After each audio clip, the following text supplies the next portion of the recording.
नमस्कार, मैं हूं संदीप चौधरी। आज सीधा सवाल में मैं बात करने वाला हूं एक इंजीनियर की आत्महत्या की। दरअसल ये आत्महत्या ही है या हत्या कर दी। आपने, मैंने, इस व्यवस्था ने, इस सिस्टम ने, अदालतों ने, जज ने, उसके ससुराल वालों ने। मैं अतुल सुभाष की बात कर रहा हूं। एआई इंजीनियर, बेंगलुरु का रहने वाला, शादी करता है 2019 में। वो बिखर जाती है, टूट जाती है, 2 साल के भीतर ही बच्चा भी हो जाता है और फिर अदालती कार्रवाई का खेल शुरू होता है। अब अदालतें इंसाफ का तराजू, सत्यमेव जयते के सबसे बड़े प्रतीक, वहीं जाते हैं हम इंसाफ की गुहार लगाते हुए।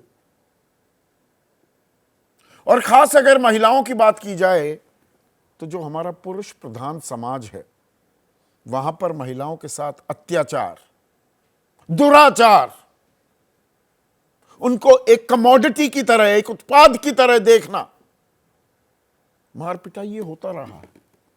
तो महिलाओं को एक सुरक्षा कवच देना किसी भी सभ्य समाज की जिम्मेदारी होती है और वो दिया भी गया। 498A के रूप में दहेज के नाम पर उत्पीड़न ना हो, लेकिन महिलाओं का यह सुरक्षा कवच दरअसल पुरुषों को परेशान करने का भी एक औजार, हथियार बन गया है क्या? अतुल सुभाष वो इस हालत में पहुंच गया, इस गत में पहुंच गया कि 1 घंटा 20 मिनट का वीडियो बनाया, 24 घंटे 24 पन्नों की एक चिट्ठी लिखी, यह बताते हुए कि पिछले 2 सालों में, 2.5 सालों में उसके साथ क्या बीती और उसके पास कोई चारा ही नहीं बचा सिवाय इसके कि वो आत्महत्या कर ले। कोई सुनवाई नहीं, तारीख पर तारीख, तारीख पर तारीख तो मिली ही, और यह तो पुराना फिल्मी डायलॉग हो गया। अगर हम आरोपों को सत्य माने, अतुल सुभाष के मरने से पहले जो डाइंग स्टेटमेंट दी है कि जज भी रिश्वत मांग रही थी कि अरे भैया यहां तो ऐसे ही चलता है, केस को रफा दफा कर देंगे वरना घिसते रहोगे सालों साल, पीछा नहीं छूटेगा। अब आरोप कितने सच्चे हैं, पर दरअसल व्यवस्था क्या चरमरा भी रही है, और वो जो संतुलन होना चाहिए, महिलाओं को सुरक्षा मिलनी चाहिए पर पुरुषों के साथ भी औजार या हथियार की तरह कानून का इस्तेमाल नहीं होना चाहिए। सुप्रीम कोर्ट ने भी इस बात पर चेताया है लोअर कोर्ट्स को। क्या ऐसा हो पाएगा? आप अपनी राय, अपनी सलाह और अपने सवाल सीधे हमें भेजिए, नंबर हम फ्लैश ही कर रहे हैं। एक सुरक्षा कवच कैसे एक औजार और हथियार बन जाता है, और इसमें एक कहानी भी, एक सच्ची कहानी आपको बताता हूं, जिसका मुख्य किरदार अतुल सुभाष का नाम का एक शख्स है, इंजीनियर, एआई इंजीनियर था, आत्महत्या कर ली। 1 घंटा 20 मिनट 80 मिनट का वीडियो पोस्ट किया, यह बताते हुए कि वो आत्महत्या क्यों कर रहा है। पहली बात जो उसने बोली कि मैं अपना पैसा, अपनी मेहनत की गाढ़ी कमाई वहां क्यों दूं अपने दुश्मनों को, जो उसका इस्तेमाल मेरे परिवार वालों को ही परेशान करने के लिए, प्रताड़ित करने के लिए इस्तेमाल करेंगे। अतुल सुभाष की माने तो जज के सामने, अभी मैं पूरी की पूरी कहानी आपको बताने वाला हूं, जज के सामने यहां तक कहा कि देखिए लोग परेशान होकर पुरुष अब आत्महत्या करने पर भी मजबूर हो रहे हैं, तो उससे कहा गया कर लो फिर आत्महत्या, और रिश्वत की भी मांग की गई है। ये आरोप है, हम इसकी तस्दीक नहीं कर रहे, पर यह वीडियो में अतुल सुभाष आखिरी संदेश देते हुए दिखे। हम सत्यता, इन आरोपों की सत्यता का प्रमाण नहीं दे रही है, पर यह दावा किया गया है और दावे में कुछ बातें बहुत गंभीर हैं कि पत्नी कह रही है आत्महत्या कर लो, सास कह रही है कि अरे मैं तो इस बार ये सुनने आई थी, पिछली बार बोला था कि आत्महत्या कर लोगे तो आत्महत्या पर कुछ सुनवाई होगी, मैं तो इसलिए आई थी। जज कह रही है 5 लाख रुपए दे दो, ये तो ऐसे ही चलता है, मैं निपटवा दूंगी, वरना अटकते भटकते लटकते रह जाओगी। अब दरअसल ये क्या मामला है, और ये आपके आसपास पड़ोस में ये बड़ी आम चीज हो चुकी है, मैरिटल डिस्कॉर्ड, शादीशुदा जिंदगी में खलल, और आजकल तलाक, डिवोर्स लगभग आम बात हो चुकी है। अतुल सुभाष की शादी हुई 2019 में। अपनी पत्नी से अतुल मिला, हम बाकी कोई नाम नहीं ले रही, मैट्रिमोनियल साइट के जरिए मुलाकात हुई थी, बच्चा भी हुआ। फिर झगड़ा झंझट शुरू हो गया कि सास ससुर पर 10 लाख रुपए दहेज मांगने का आरोप लग गया। बेंगलुरु का रहने वाला था अतुल सुभाष, जौनपुर चली गई वापस जहां की थी इनकी धर्मपत्नी, सास ससुर पर आरोप लगाया। 2019 में पैसे ना देने पर तलाक की धमकी का आरोप लगाया। पिता की मृत्यु के लिए ससुराल की धमकी को वजह बताया, बाद में पता लगा वो तो हार्ट अटैक से मरे। 2021 में पति पर दहेज के लिए मारपीट का आरोप लगाया और उसी साल ये भी कहा कि मुझे घर से बाहर निकाल दिया। 24 अप्रैल 2022 को जौनपुर में एफआईआर दर्ज हुई और ये एफआईआर का सिलसिला ऐसा हुआ कि कुल मिलाकर 9 केसेस दर्ज हो गए अतुल सुभाष पर। गुजारा भत्ता जो होता है, मेंटेनेंस भी मिल गई, एक्सेंचर में काम करती हैं, मैं उस पहलू पर भी आऊंगा। अदालत दरअसल, कानून क्या कहता है कि जो ये एलिमनी है और जो मेंटेनेंस है वो पति पत्नी दोनों किसी को भी मिल सकती है और इसमें देखा जाएगा कौन कितना कमा रहा है। पर आज तक आपने कभी सुना है कानून जबकि ये कहता है कि पति को देना पड़ जाए मेंटेनेंस, गुजारा भत्ता किसी पत्नी को, चाहे वो कमा रही हो, कमा भी रही हो तब भी गुजारा भत्ता पति को ही देना पड़ता है। यहां पर 9 केस दर्ज हो गए, 40,000 का मेंटेनेंस दिया जा रहा था। लेकिन अतुल सुभाष की बात, उसके आरोपों को सच माने तो 2 लाख से 4 लाख रुपए मांगे जा रहे थे और 1 करोड़ का जो एलिमनी, जो पैसे एक मुश्त शुरू में मांगे गए, वो बढ़ाकर 3 करोड़ रुपए कर दिए गए कि ये पैसे तो देने ही होंगे। और 2 साल में अतुल का दावा ये था, अब तो वो हमारे बीच नहीं है, 120 सुनवाई हुई कुल मिलाकर, 120। नौकरी करने की सूरत में ही नहीं रहा अतुल, बेंगलुरु से जौनपुर आने जाने में ही सारे हफ्ते, महीने, साल गुजर गए, पिछले 2 साल। और माता पिता पर अलग से केसेस।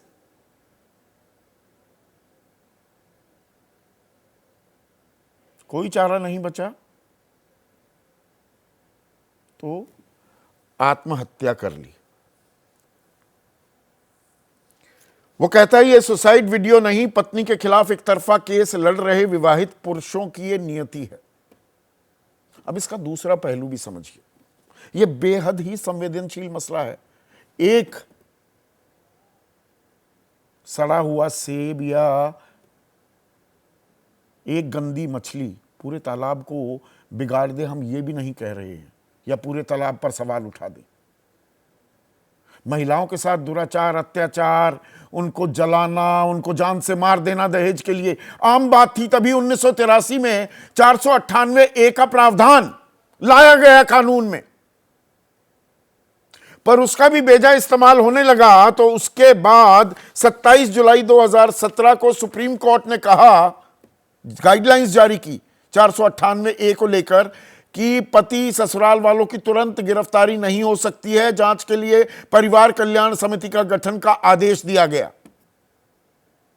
महिला संगठन इसके खिलाफ सुप्रीम कोर्ट की लाजब बेंच में भी गए, लेकिन वो समिति की जरूरत से सुप्रीम कोर्ट ने इनकार कर दिया। तो मतलब वो जो सीधे जेल में ठूस दिए जाते थे पति और उसके माता पिता, उस पर तो रोक लगी,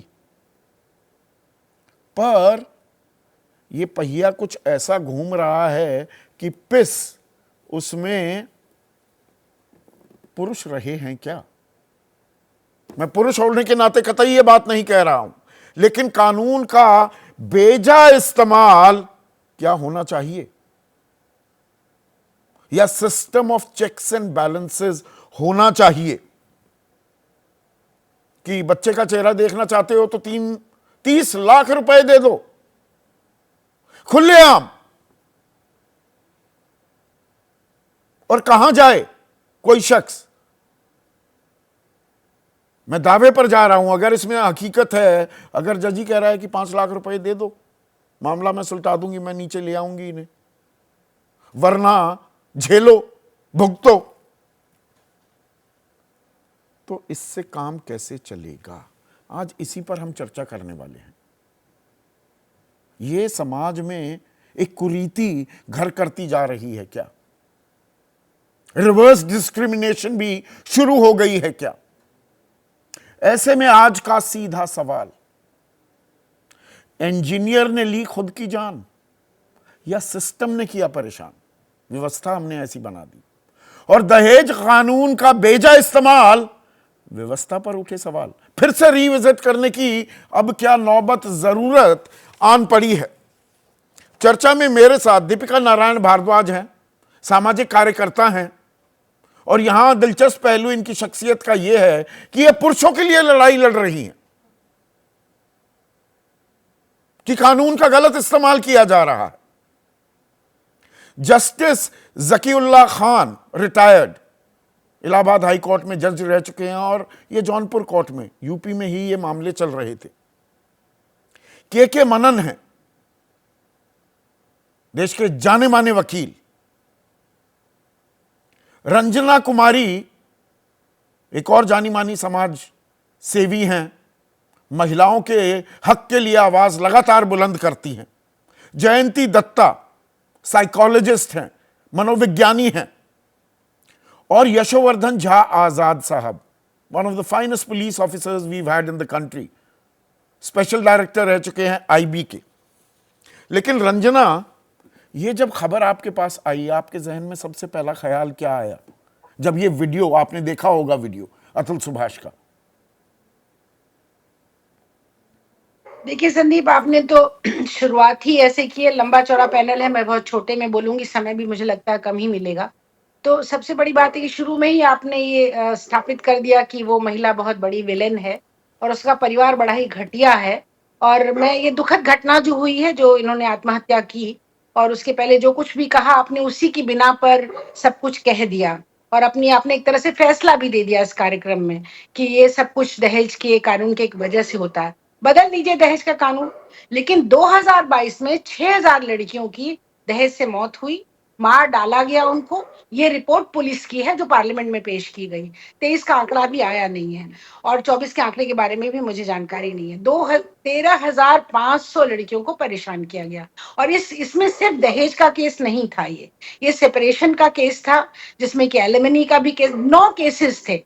जैसा कि आपने कहा, ये वकील साहब लोगों की बड़ी कृपा होती है लड़कियों के परिवार वालों पर कि जब वो एक केस लेके जाते हैं तो 8-9 केस तो अमूमन, क्योंकि 8 बार अगर उनको अब केस को प्रस्तुत करना होगा तो 8 बार उनको फायदा होगा। अब मैं आती हूँ उसकी जो पत्र लिखा है, मुझे लगता है संजीदा अगर आपको चर्चा करनी है तो आपको उस पत्र की तरफ ध्यान देना पड़ेगा, जहां पर कि एक्सटॉर्शन की बात कही गई है, जहां पर जुडिशियल करप्शन की बात का एलिगेशन लगाया गया है, जो कि आपने खुद ही कहा कि जज साहिबा ने 5 लाख रुपए मांगे।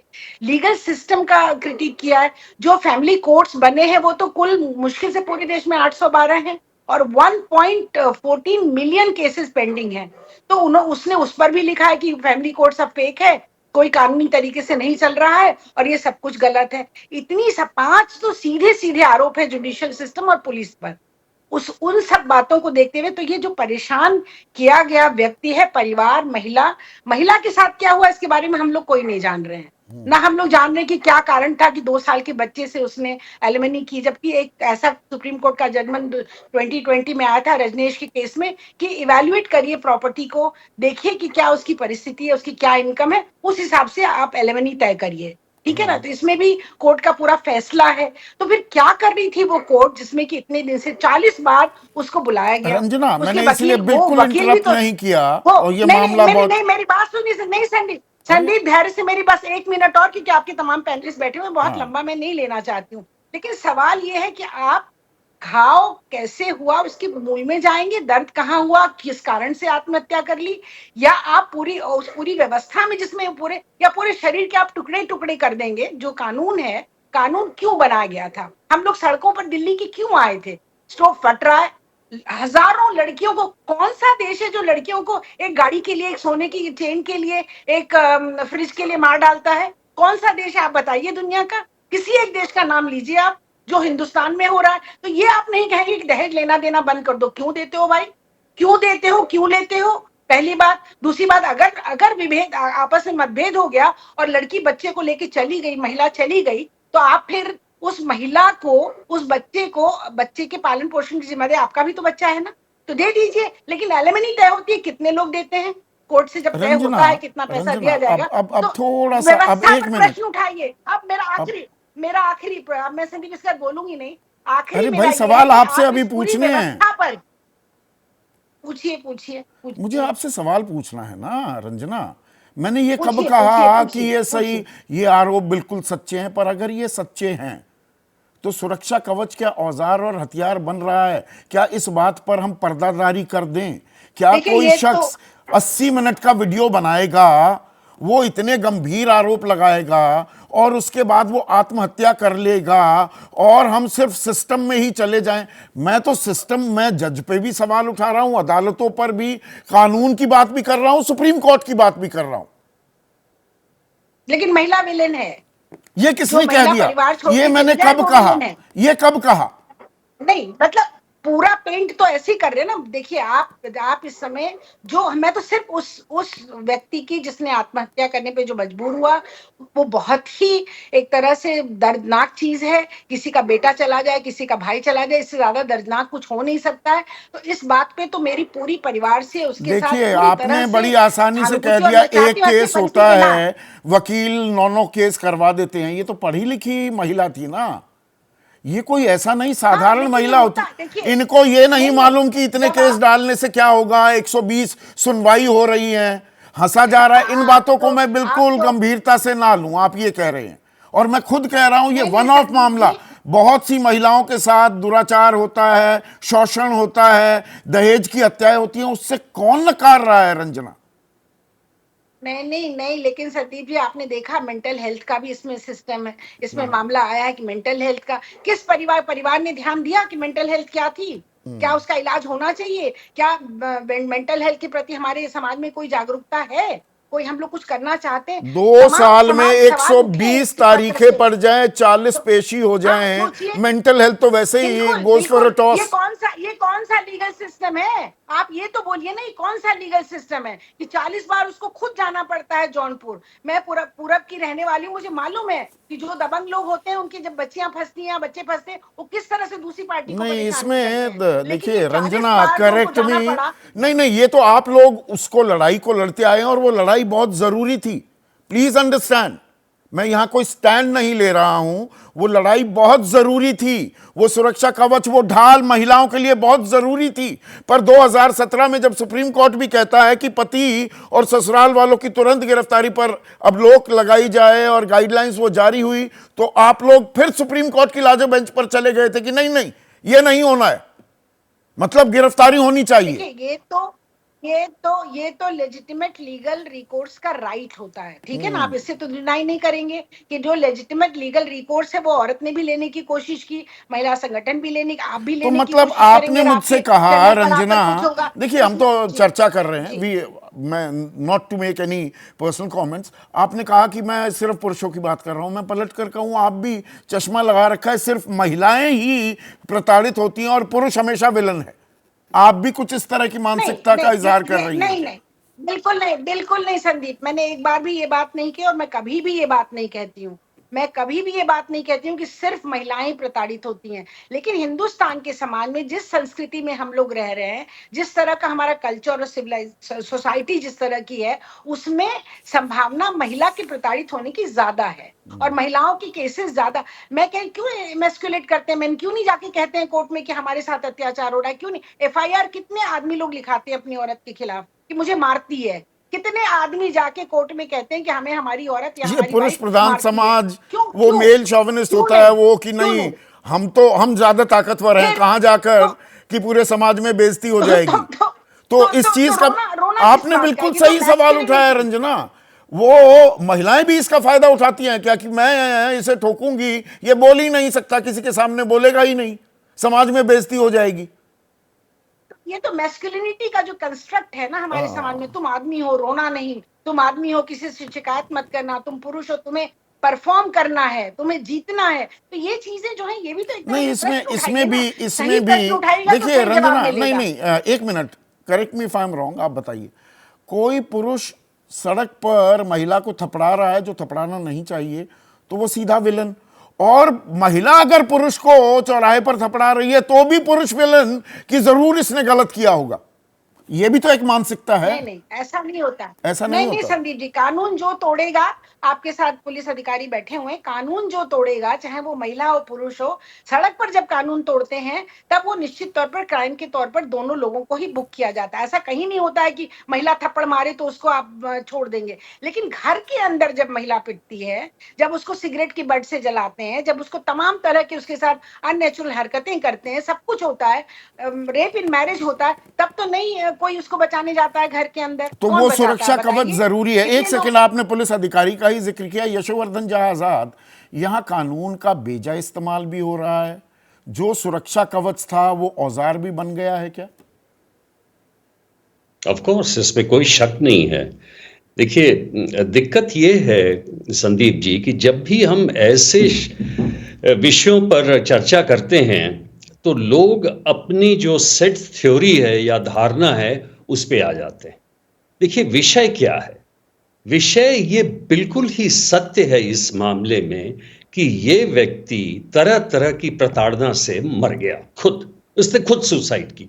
बल्कि इसका ये डाइंग स्टेटमेंट की तरह इसको रिकॉर्ड करना चाहिए, क्योंकि जिस आदमी ने अपनी व्यथा इस तरह से प्रदर्शित की, वीडियो पे प्रदर्शित की और उसके बाद आत्महत्या कर ली, दैट्स लाइक मतलब अ डाइंग आदमी इस आलम में पहुंच जाए, वो कह रहा है मेरी जो अर्थियां हैं, जो मेरा अंतिम उसे संस्कार होगा वो गटर में फेंक देना, पर मेरे ससुराल वालों को हाथ मत लगाने देना। बिल्कुल सही कहा। और मैं आपको एक बात और बता दूं, इसमें जो एक लाइन आपने पहले कही, ये हमारे समाज की कुरीतियों को स्पष्ट रूप से उजागर करता है। और जितने भी हमारे संस्थान हैं, मैं आपको बताऊं कि ये जितनी महिला कोर्ट्स है, अपने इसमें 498 की जो बात की आपने, उस समय सुप्रीटेंडेंट ऑफ पुलिस था और उस समय एक 90 साल की औरत के खिलाफ प्रताड़ना का विषय लेकर एक केस रजिस्टर किया गया था। और यह भी मैं आपको बताना चाहता हूं कि कोई भी पुलिस अधिकारी डर से उस केस को क्लोज नहीं कर रहा था। तब मैंने खुद केस डायरी में यह लिखकर उस केस को क्लोज कराया, क्योंकि ये लोग ये सोचते हैं पुलिस ने पैसा खाकर ये किया होगा। इस बात में यह भी बताना चाहता हूं कि अगर ये 9 केस इसमें रजिस्टर हुए हैं तो अवश्य वो झूठे हैं। 9 केस का रजिस्टर करना और उसके लिए 150 बार पेशी पे जाना, इससे बड़ा अपराध किसी व्यक्ति के खिलाफ समाज द्वारा या संस्थान द्वारा, इससे बड़ा कोई क्राइम नहीं हो सकता है। और इसलिए मैं आपको बताना चाहता हूं, क्योंकि हमारी कोई संस्थाएं काम नहीं करती, ये तो दूसरी बात है, ये सबको मालूम है। 120 हियरिंग की आवश्यकता क्या है? हर फैमिली कोर्ट में एक तरह का मीडिएशन पैनल रहता है या एक एडवाइजरी कमेटी रहती है। वो एडवाइजरी कमेटी मैं समझता हूं इस मामले को 2 सिटिंग में एसेस कर सकती है। नहीं, यहां पर जो आरोप अतुल सुभाष लगा रहे हैं जज पर, वो ये कह रहे हैं कि ये सारे केस झूठे होते हैं। मतलब इस बात पर वो जज हंस पड़ी, आत्महत्या की बात हुई, ये केस ऐसे ही चलते हैं, सारे केस झूठे होते हैं, ऐसे ही चलता है, तुम सेटल कर लो, मैं केस सेटल करवा दूंगी, 5 लाख रुपए दो मुझे, मैं तुम्हारा केस इसी कोर्ट में सेटल करवा दूंगी, नहीं तो जीवन भर तुम और तुम्हारा परिवार इस कोर्ट के चक्कर लगाते रहेंगे। मतलब ये भी कह रहे हो कि आज की तारीख है, 3 दिन बाद की फिर दे दूंगी, देखती हूं मैं कैसे बेंगलुरु वापस जाओगे, यहीं जौनपुर में टिका दूंगी। ये बिल्कुल सही है। जज या दूध के धुले हुए हैं, ऐसा कोई होली काऊ तो है नहीं। कितने ऐसे जजेस हैं इसके बारे में हम लोग जानते हैं, और बिल्कुल ये स्पष्ट है कि सारे जजेस एक तरह के नहीं होते। अगर उसने अपने एक तरह के डाइंग डिक्लेरेशन में ये कहा है तो इसमें तो सत्यता डाइंग की डिक्लेरेशन में यशोवर्धन झा आजाद अपनी पत्नी, अपनी सास, अपनी पत्नी के चाचा और उसके भाई, ये जो आरोप लगे, पुलिस ने एफआईआर दर्ज कर ली है। क्या जज के खिलाफ भी एफआईआर दर्ज होनी चाहिए? 100% होनी चाहिए आरोपों के आधार मेरे पर? ख्याल से। जैसा जैसा फर्स्ट इंफॉर्मेशन रिपोर्ट जजेस भी कहेंगे कि जिस तरह से सत्यता से एफआईआर लिखा जाना चाहिए, वो बिल्कुल उसी शब्दों में लिखा जाना चाहिए। उसके बाद उसकी इंक्वायरी होनी चाहिए। और इसलिए मैं कहता हूं, इस केस में जो हुआ है, मैं एक चीज और बता दूं संदीप जी, दिक्कत यह है कि हमारे यहां समाज में इतनी हिपोक्रेसी है कि हम किसी बात को मानने को तैयार नहीं है। अधिकतर जो शादियां जिस तरह से ढो के की जाती हैं एक दूसरे के सर पे, वो 3 साल के अंदर, 5 साल के अंदर बिल्कुल टूट चुकी रहती हैं, यानी तो टूटने के कगार पे होती हैं। लेकिन दोनों पक्ष के लोग इसको न मानने को तैयार होते हैं, न इवन सुनने को तैयार होते हैं, और ये सारी समस्याएं और विषमताएं वहीं से होती हैं। प्रकाश मदनानी है हमारे दर्शक, यशोवर्धन आजाद जी, दिल्ली वासी हैं। के मनन, मैं चाहूंगा आप इस पर ध्यान दीजिए जो ये बात कह रहे हैं प्रकाश मदनानी। दिवंगत अतुल ने कानून के दुरुपयोग और न्याय व्यवस्था को उजागर करने का साहस किया है। ये अकेले अतुल की व्यथा नहीं है, कई पीड़ितों की आवाज है।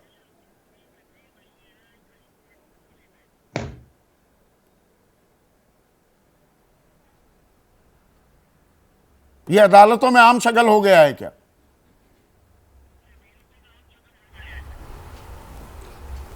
पहले इस बात को स्पष्ट कर दूं, ये जो आप जज साहब की बात कर रहे हैं ना, उन्होंने अगर डायस पर बैठ के अगर ये ऐसी बात कही है, इसका मतलब ये नहीं था कि वो रिश्वत मांग रही है या वो दबाव डाल रही है। आप फैमिली कोर्ट्स में आकर प्रैक्टिकली देखिए, हर जज का एक भरसक प्रयत्न होता है कि ये अगर समझौता अभी हो जाए, लड़की की एज कम है ताकि दूसरी शादी कर सके, लड़का दूसरी शादी कर सके, अगर एमिकेबली तुम्हारा सेटल डाउन हो जाता है, अपना घर बसा सकते हो, उसके लिए जजेस फैमिली कोर्ट्स के प्रयत्न करते हैं।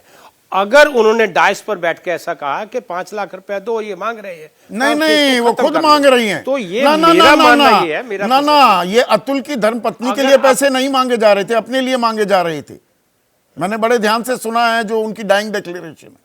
तो फिर करप्शन, फिर फिर बड़ा सिंपल सा, अब मैं तो कहूंगा कि वो तो अरेस्ट होनी चाहिए। फिर अगर रिश्वत मांग रही है, प्रिवेंशन ऑफ करप्शन एक्ट का भी उस पर होगा और ऑनरेबल हाई कोर्ट भी उस पर संज्ञान लेगा। चलिए उस बात को छोड़ देते हैं। मैं आपको बता दूं कि सिस्टम में सबसे पहले इन्वेस्टिगेशन शुरू होती है पुलिस की। अगर हमारी पुलिस ईमानदार है, लेकिन लड़कियों के मामले में, चाहे वो 376 का केस है, चाहे वो दहेज का केस है, लड़कियों को एक स्टेप ऊपर रखा जाता है। इन्वेस्टिगेटिंग एजेंसीज भी डरती हैं। जब से 376 का निर्भया जी का केस आया है, तब से अगर झूठी भी किसी ने कंप्लेंट करी है लड़की ने, और उसका केस उनको रजिस्टर 376 में करना होगा, विदाउट इवन प्रिलिमिनरी इंक्वायरी, वो भी छोड़ दो। मैंने यहां तक थोड़ा बहुत मेरा एक्सपीरियंस है, ऐसा नहीं है कि लड़कियों से दहेज नहीं लोग मांगते हैं। मेरा पर्सनल एक्सपीरियंस है कि दहेज मांगते हैं आज भी लोग, बिल्कुल कड़वी आज भी हकीकत मांगते है। हैं लोग, लड़कियों को प्रताड़ित करते हैं। दूसरा, लेकिन लड़कियों भी कई कम नहीं। अब लड़कियों ने ये जो जजमेंट्स आप बता रहे ना, सबसे पहले अर्नेश कुमार की जजमेंट सुप्रीम कोर्ट की आई कि जहां 7 साल की सजा हो, बेल यूजुअली एंटीसिपेटरी दे देनी चाहिए। और इवन उसमें 420, 406 भी आ गया आईपीसी का उस समय का। लेकिन अब एक और बड़ी, उसमें तो इन्वेस्टिगेटिंग ऑफिसर और एक जज को भी निलंबित किया गया। जस्टिस संजय कौल जी ने, सुप्रीम कोर्ट के ऑनरेबल जज थे, अब वो रिटायर हो गए। सत्येंद्र अंतिल की एक जजमेंट, बड़ी डिटेल्ड जजमेंट, उन्होंने सभी का पक्ष सुनने के बाद जजमेंट पास करी है। एक और लेकिन ये चीज बात, के मनन साहब, मैं ये नहीं कह सकता, एक चीज ना और कहूंगा, मैं इस ना मामले में कह ही, सकता हूं ना कहूंगा कि नो नो नो, हाँ प्लीज जारी रखिए। आप मेरी बात को सुने। हाँ। मैं ये कभी नहीं कह सकता कि लड़की ही दोषी होती है। मेरे पास एक बार केस आया, एक दिन में मैंने 2 लड़कियों के केस कोर्ट में दाखिल करी है। एक लड़की बहुत तेज थी, चालाक थी, उसको 2 महीने में उसके पति ने पैसे दिए, अपनी जान छुड़ाई। दूसरी लड़की जो रियल विक्टिम थी, 5 साल कोर्ट में धक्के खाती है। नहीं, ये जजेस मेरी को भी इतना कतई दोष ना मंशा दो, नहीं आप है फैमिली कोर्ट्स में आकर के तो मनन देखो। साहब, लड़कियों को प्रताड़ित किया नहीं, जाता मुझे है, पता है आपकी अत्याचार कोई मंशा होता नहीं है, है, लेकिन दहेज मैं लिया और कुछ जाता है। पता- पर एक मिनट, मैं- नहीं, एक पॉइंट है ना, मैं- रुकिए ना, रुकिए मैं- ना मनन साहब, मैं कुछ- प्लीज। मैं आई सीक योर इंडल्जेंस प्लीज। जैसा आप जज के सामने कहते हैं, आप ही जज बन गए। मुझे एक चीज समझाइए, 40,000 रुपए की मेंटेनेंस, गुजारा भत्ता दिया जा रहा था इस लड़की को, एक्सेंचर में काम करती है, एलिमनी 1 करोड़ से बढ़ाकर 3 करोड़। सुप्रीम कोर्ट का जजमेंट है, साफ कर दिया है सुप्रीम कोर्ट ने, एलिमनी तो पति को भी मिल सकती है, पत्नी को भी, कौन कितना कमा रहा है उसके बेसिस पर हमेशा ये पैसे महिला ही मांगती दिखाई देती है। अगर मैं ये कह रहा हूं, गलत जानकारी दे रहा हूं क्या? और कोर्ट्स भी इंडल्ज महिलाओं को ही करते बिल्कुल दिखते हैं इस गलत बार। नहीं दे रहे। हाँ। बिल्कुल गलत नहीं दे रहे हो। मैंने एक केस में पत्नी से पति को खर्चा दिलवाया है, भत्ता मेंटेनेंस दिलवाया है। बिल्कुल ठीक, गलत नहीं कह रहे हो। ये कोई नई बात नहीं है, मैं कुछ और बता रहा हूं आपको। मेरे पास है आज केस, कल सुबह लगा हुआ दिल्ली हाई कोर्ट में। नीचे बैठी है क्लाइंट मेरी, 5 लाख रुपया पर मंथ उसको मेंटेनेंस दिया गया। हाई कोर्ट गई दूसरी पार्टी, एक्स पार्टी 5 से 3 कर दिया। अब उसका पिछले 2 साल से केस रीच नहीं कर रहा है और बीमार है वो। 5-6 लाख रुपया उसको महीने का मेडिकल एक्सपेंसेस चाहिए। और कल के 4 दिन 5 दिन पहले लगा था और मैंने रिक्वेस्ट करी कि शॉर्टेस्ट पॉसिबल डेट, क्योंकि कोर्ट में भी हैवी काम था और हैवीली लोडेड है। आप देखिए तो सही, आगे दिल्ली हाई कोर्ट को देखिए तो सही, जाके महिला कोर्टों को किस तरह से हैवीली लोडेड है कोर्टें। तो मैं आपको बता रहा हूं, 10,000 करोड़ का उसका पति मालिक है। 100 से ज्यादा पेट्रोल पंप है। उसकी कितनी होनी चाहिए? अगर वो एक्ट्रेस होती, जैसे एक, मैं नाम नहीं लूंगा, बॉम्बे में उसकी पत्नी ने कितना पैसा लिया? 400 करोड़। 400 करोड़ अलग होने का। लेकिन मैं इन बात नहीं, हाँ, यही ये पर संतुलन, वो ये फिल्म बैलेंस इंडस्ट्री में भी तो चलता है। करना होगा यहाँ ना। नहीं है। एक सेकंड, दीपिका नारायण भारद्वाज हमारे साथ जुड़ गई हैं। दीपिका, पहले देखिए, महिलाओं को प्रोटेक्शन चाहिए, सुरक्षा कवच चाहिए, और इतिहास उसका गवाह है, उसकी हमें डिटेलिंग में जाने की जरूरत नहीं। पर उनका सुरक्षा कवच दूसरे के लिए परेशानी का सबब नहीं होना चाहिए, उसका गलत इस्तेमाल भी नहीं होना चाहिए। यह कौन सुनिश्चित करेगा?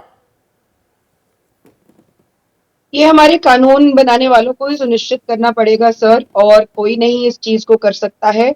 जैसा कि मनन साहब ने पहले बोला कि निर्भया केस के बाद पुलिस जो है, मैं हर रोज पुलिस वालों से बात करती हूँ, पुलिस तो बिल्कुल डरी बैठी रहती है। उनको सिर्फ या तो अपने पैसे बनाने की चिंता होती है, या फिर उनको लड़की ने जो बोला उसी को चार्जशीट बना के कोर्ट में दर्ज करने की चिंता होती है। यहाँ पे चाहे कानून है, चाहे सिस्टम है, चाहे महिला है, चाहे पुलिस है, कोई भी पुरुष और उसके साथ जो हैरेसमेंट हो रही है, एक सिस्टमैटिक हैरेसमेंट हो रही है, उससे किसी को कोई लेना देना नहीं है। एक पति और उसका परिवार, तारों को लपेट लो, सालों साल उसको सिस्टम में घुमाए जाओ। अगर वो लाखों रुपए देने के लिए रेडी हो जाए तो ठीक है, अगर नहीं है तो ये केस के करण ऊपर कोहली केस हैं, के ऊपर दीपिका केस के ऊपर हमारे लग जाओ। दर्शक हैं, हम दर्शकों के सवाल भी लगातार लेते रहते हैं। जालंधर वासी हैं, वो कह रहे हैं अगर कानून सबके लिए समान है तो फिर लड़की द्वारा दहेज का आरोप लगने पर बिना जांच लड़के वालों को पुलिस क्यों उठा लेती है? ये गलत नहीं है क्या? जबकि सुप्रीम कोर्ट गाइडलाइंस भी फ्रेम कर चुका है, आप ऐसे उठा नहीं सकते। पर नीचे जो असल में होता है और जो कानून होते हैं उनमें भी दिन रात का अंतर है ना। देखिए, मैं आपको एक चीज बोलती हूँ कि यहाँ पे है ना, इतने सारे प्लेयर्स हैं इस गेम में कि वकील जो है, मैं तो किसी, ना तो मैं वकील साइड पे हूँ ना मैं पुलिस साइड पे हूँ, तो मैं तो बिल्कुल बेधड़क बोलती हूँ। ये एक हिडन सीक्रेट है, हिडन सीक्रेट नहीं, ओपन सीक्रेट है कि बहुत सारे एडवोकेट जो हैं वो महिलाओं से फीस नहीं लेते हैं, क्योंकि सेटलमेंट का जो परसेंटेज होगा 20%, उसमें से 25%। उनका पैसा निकलता है, ठीक है। मैं तो बोलूंगी क्योंकि नहीं, यही संतोष होता तिवारी हैं हमारे अब दर्शक, सुप्रीम ये कोर्ट पीछे ने आइए बोला- पीसीआर, एक नहीं सेकंड साहब, दीपिका। सर बहुत इंपॉर्टेंट बात है, बहुत इंपॉर्टेंट बात है। हाँ, ये अतुल से केस में हुआ, उसके ऊपर अननेचुरल सेक्स का एलिगेशन क्यों लगाया गया? क्योंकि सुप्रीम कोर्ट ने गाइडलाइंस पास करी 2014 में कि 498 में इमीडिएट अरेस्ट नहीं होना चाहिए। तो एडवोकेट्स ने स्क्रिप्ट निकाली, 377 लगाओ, अननेचुरल सेक्स लगाओ हस्बैंड तो के हर ऊपर, चीज की कोई तो वो काट अंदर निकाल जेल लेते में हैं। जाएगा। संतोष तिवारी हैं दीपिका, हमारे दर्शक वडोदरा वासी हैं, वो कह रहे हैं सिस्टम और सरकार को सब कुछ पता है, जिस ओर आप अभी इशारा कर रही थी कि खामी कहां पर है, लेकिन कोई भी आगे आकर इस पर बदलाव नहीं लाना चाहता।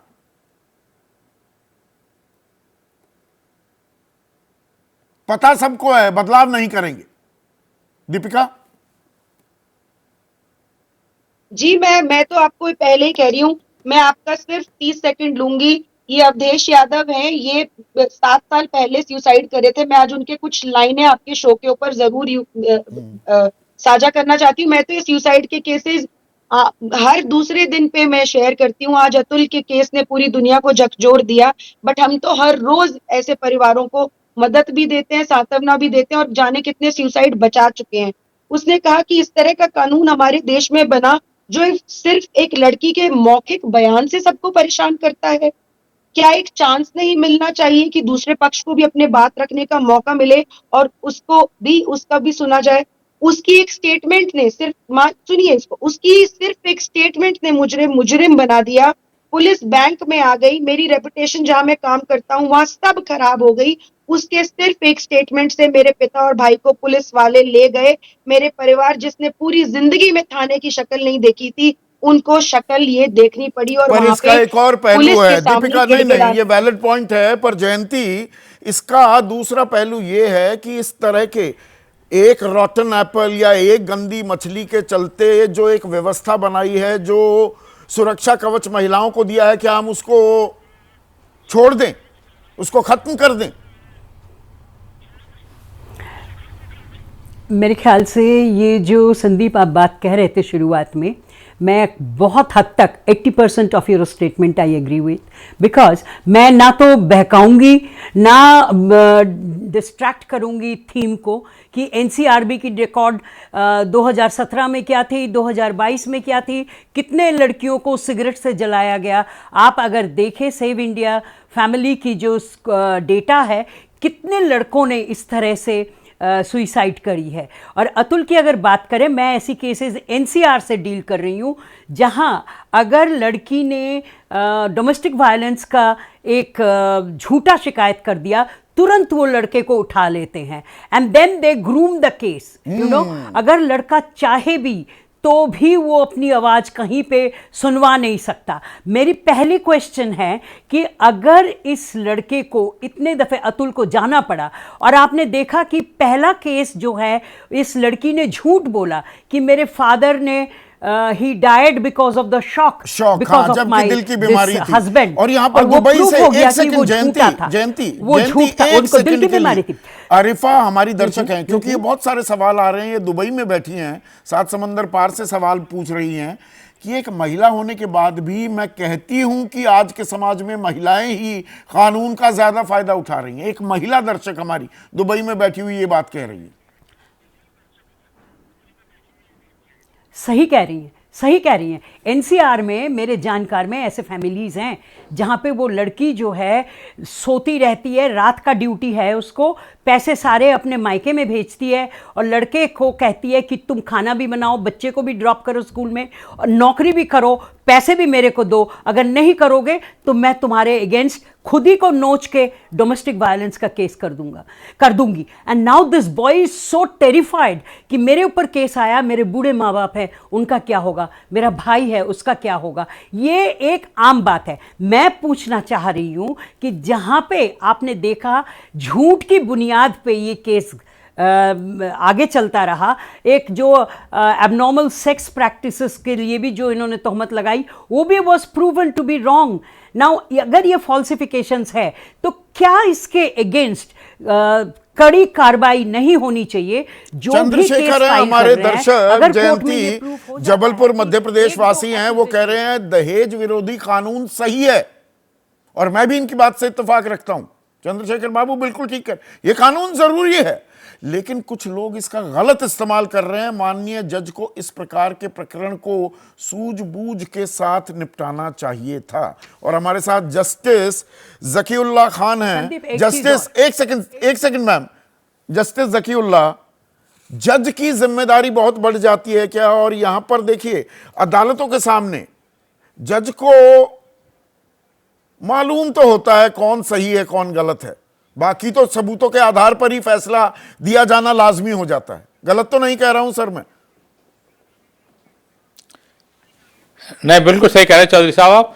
सबसे बड़ी बात यह है कि हमने जो अपने इतने लंबे एक्सपीरियंस में देखा, मैं तो डिस्ट्रिक्ट जुडिशरी से एलिवेट होकर गया हाई कोर्ट में, तो हमने फैमिली कोर्ट जज के भी काम किया है और एज ए डिस्ट्रिक्ट जज काम किया है, जहां ये तमाम, एक सबसे बड़ी बात यह कि जहां एक लड़की आई एक वकील के पास कि साहब ये हो गया है, हमारी पिटीशन ड्राफ्ट कर दो और ये परेशानी हो गई, हस्बैंड से लड़ाई हो गई, तो वकील एक काम नहीं करता है। वकील तो भाई अपना बायस्ड होता ही है, तो वो करता क्या है कि एक केस तो वो करता है, एक 125 का करता है, एक वायलेंस का करता है, एक 498A का करता है, और इस तरह करता है। और इसी बीच बिचाव में अगर कहीं इत्तेफाक से कोई लड़की की डेथ हो गई बाय हैंगिंग, तो उसमें तमाम प्रोविजंस होते हैं, लेकिन इल्ज़ाम लड़के और उसके माँ, उसके बाप, उसके भाई, चाहे कहीं भी हो, सबको लगा देते हैं। अब आती है बेल एप्लीकेशन, तो बेल एप्लीकेशन में कई बार हमने देखा है, कई बार तो मैं एक बड़ा इंसिडेंट आपको बता रहा हूँ। रायबरेली में मैं डिस्ट्रिक्ट जज था, तो जेल इंस्पेक्शन में डिस्ट्रिक्ट मजिस्ट्रेट और एसपी दोनों हमारे साथ थे। जब अंदर गए तो उस एप्लीकेशन मैंने एक दिन पहले खारिज की थी कि उसके ऊपर एलिगेशन था उसने अपनी बीवी को जला के मार डाला। जब वहाँ गए और जाके ओपन देखा तो आदमी बिल्कुल कपड़े वपड़े उतारे, गर्मी के दिन थे, ऐसे बैठा हुआ था, पूरा सीना जला हुआ था। तो उससे पूछा क्या बात है, तो मैं सर पकड़ के बैठ गया। मैंने कहा अगर ये बात मुझे एक दिन पहले पता लग जाती तो मैं 101% इसको बेच देता। तो इस तरह से ऐसा प्रोविजन बनाया जाता है कोर्ट रूम में कि आप समझ नहीं सकते क्या हो रहा है। जज साहब देखिए, कोर्ट का कानून का एक फलसफा होता है कि 99% दोषी भी आरोप मुक्त हो जाएं, पर किसी भी एक निर्दोष को, इनोसेंट को सजा नहीं होनी चाहिए। अब यहां पर ये कि जी कुछ महिलाएं गलत इस्तेमाल कर दें तो हम पूरी की पूरी व्यवस्था पर सवाल उठाएं, ये भी तो काउंटर प्रोडक्टिव हो सकता है।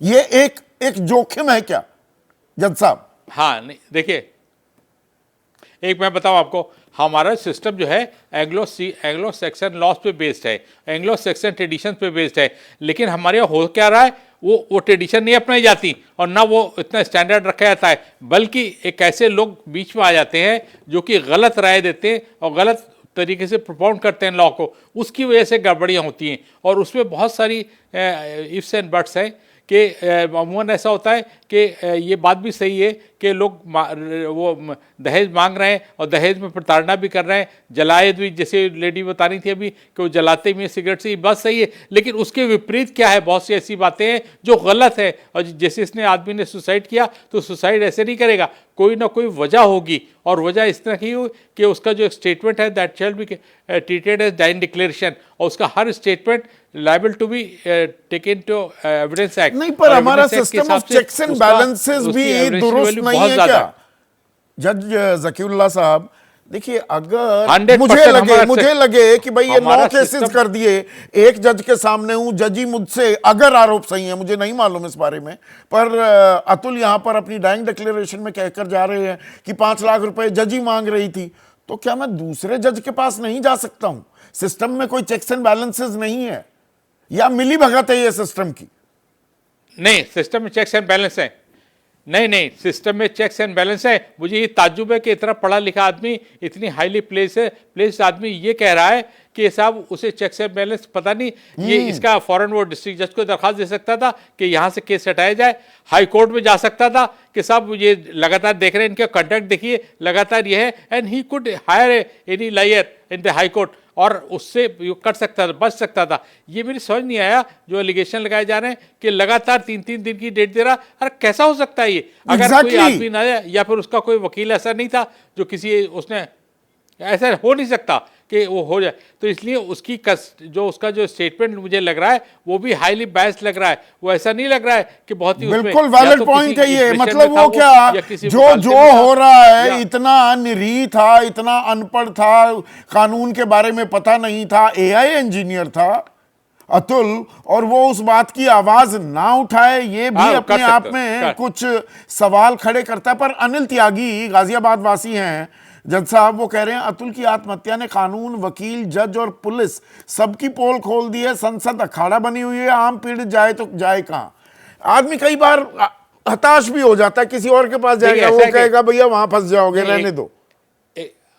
हाँ, एक बात यह है कि सोशल इकोनॉमिक सिस्टम जो है वो ताना बाना है हमारा बिगड़ चुका है, और उसमें बहुत सी सबसे ज़्यादा फॉल्ट तो पॉलिटिशियंस का है। ये कुछ नहीं करते, लड़ाने का काम करते हैं, कुछ नहीं करते हैं। अगर कायदे के कानून बनाए, हम लोगों से कंसल्ट करें तो हम इनको गाइड करें कि कैसे आप कानून बनाएं, किसमें क्या। हमारा एक्सपीरियंस है, हमने देखा है पार्टीज कैसी आती है, कितना परेशान होती हैं। कई केसेस हमने ऐसे देखे हैं कि जिसमें एक्विटल हुआ है और हाई कोर्ट ने फिर ज़्यादा प्रताड़ित कर लिया। सिस्टम हाई को कोर्ट में भी रीलुक अब करने ऐसा की भी वो नहीं रहा जरूरत है कि क्या, सिस्टम में जो या law ये करते- वन ऑफ केस है, इसको इतनी ज्यादा तूल देने की भी जरूरत जरूरत है। नहीं, पूरा रीलुक करने पूरा की जरूरत उनका है। फैमिली ताना दीपिका, बाना है, आपको बिल्कुल। लगता है कि Actually जो ये सवाल अब उठ रहे हैं, इन सवालों के जवाब भी देने होंगे व्यवस्था को? छोटा सा कमेंट चाहूंगा, मेरे पास सिर्फ 1 मिनट है 20 सेकंड आप तीनों के लिए हैं। प्लेटफॉर्म पे हम लोग ऑनर्ड हैं कि हम एक जस्टिस के साथ प्लेटफॉर्म शेयर कर रहे हैं। मैं सर आपसे विनती करती हूँ कि पिछले 2005 में सुप्रीम कोर्ट ने 498 को लीगल टेररिज्म कहा था। अब हम 2024 में हैं सर। बहुत सारे पुरुष हैं, ना ही सिर्फ अतुल, जो कि सुसाइड कर रहे हैं या उनकी जिंदगियां बिल्कुल बर्बाद हो चुकी है। सर प्लीज एक कमेटी की रिक्वेस्ट कीजिए, या तो सुप्रीम कोर्ट के लेवल पे या लॉ मिनिस्ट्री को आप लोग प्लीज लिखिए सर, एक कमेटी फॉर्म हो तो जहाँ पे कमेटी तत्काल बननी चाहिए। के मनन, क्या रीलुक की जरूरत भी है? छोटा सा कमेंट चाहूंगा प्लीज, मनन साहब। मेरा यहां तक ख्याल है कि कानून तो बिल्कुल ठीक है, लेकिन इन्वेस्टिगेटिंग एजेंसीज अगर भ्रष्टाचार उनमें ना हो, अगर वो ईमानदारी से उनको लगे कि ये लड़की झूठ बोल रही है या ये लड़का रियली इन्वॉल्व है, तो उस तरीके से उस दिशा में उनको इन्वेस्टिगेशन करनी चाहिए और जज साहब को उसी तरह अप्राइज करना चाहिए। एक जयंती, आपको लगता है सिस्टम को थोड़ा दुरुस्त एयर टाइट करना पड़ेगा? नहीं, बिल्कुल वक्त की कमी है। 182 की कार्यवाही के मनन साहब, आधा मिनट ले रहा हूं। हाँ, प्लीज मैं बोलिए। आधा मिनट ले रहा हूं। हाँ, बोलिए। आधा मिनट ले रहा हूं। थाना मेहरौली है, कोट साकेत है, और रहने वाली लड़की छतरपुर की है। थानेदार ने नहीं बताया लड़की वालों को कि तुम्हारी बेल इसकी लड़के की लगी हुई है, जाकर सिर्फ रॉन्ग के मनन फैक्ट से को रखिए उनकी बेल स्क्रीन कराया। अब हमने इन्वेस्टिगेटिंग एजेंसी, अब आप देखिए हो क्या रहा है। अगर इन्वेस्टिगेटिंग एजेंसी जो होती है वो इस तरह से होती है जैसे खेत की बाड़ होती है, फेंसिंग होती है। अगर फेंसिंग ही खेत को खा जाएगी तो फेंसिंग की जरूरत तो क्या है? बाढ़ ही खेत को ना Investigating खाए, agency दुरुस्त का करने की बड़ा जरूरत है होता व्यवस्था को। ये वेकअप कॉल भी है क्या? पर सुरक्षा कवच की जरूरत है। महिलाओं को प्रताड़ित होती हैं, दहेज अभी भी एक समस्या है, जलाई जाती हैं हमारी बहनें, बेटियां। तो मामला संतुलन का भी है, इसे बिठाएगा कौन? ये सवाल सबके लिए छोड़ जाता हूं। आज सीधा सवाल में बस इतना ही।